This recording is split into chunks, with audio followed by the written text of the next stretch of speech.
एकटेपणाच्या नैराश्यातून आत्महत्या केल्याची नुकतीच घटना नागपुरातील मानकापूर पोलीस स्टेशन हद्दीत घडली। पतीला दारूचं व्यसन असल्याने पत्नी 1 महिन्यापासून माहेरी गेली होती। त्याच नैराश्यातून पतीने आत्महत्या केली असल्याची चर्चा सुरू आहे। परिसरात दुर्गंधी पसरल्याने घटना उघड झाली। आशीर्वाद गार्डन इन्क्लूसिव्ह सोसायटी येथे दुर्गंधी येत असल्याची माहिती पोलिसांना मिळाली होती। पोलिसांनी घटनास्थळ गाठलं असता बंद घरात सोफ्यावर इसम मृतावस्थेत आढळला। पोलिसांनी चौकशी केली असता इसम हा दारूचा व्यसनी असल्याने पत्नी 1 महिन्यापासून माहेरी गेली होती।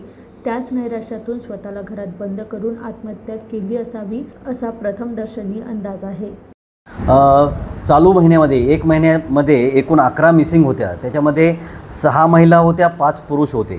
त्या 6 महिलांपैकी 5 महिला आम्ही परत मिळवलेल्या आहेत, परत मिळवण्यात यश आलेलं आहे। 1 महिला ही पुणे येथे आपल्या नातेवाईकाकडे आहे अशी माहिती मिळाली, त्यांनाही परत आपण आणणार आहोत। 5 पुरुष आहेत, त्यातले 3 पुरुष मिळवण्यामध्ये आम्हाला यश मिळालेले आहे, 2 पुरुष मिळणे बाकी आहे। एका पुरुषाची माहिती तो MP मध्ये असल्याचं त्याच्या नातेवाईकाकडून समजलेलं आहे। तसेच एक पुरुष जो आहे तो मंदबुद्धी असल्याने तो निघून गेलेला आहे, त्याचा शोध चालू आहे। असे एकूण 11 पैकी आपल्याला 8 पुरुष व महिला आपल्याला परत मिळवण्यात यश आलेले आहे व आणखी 2 मिळतील काही दिवसामध्ये। तर अशा प्रकारे जे आमचं मिसिंगचं पथक आहे त्यांची ही कामगिरी आहे।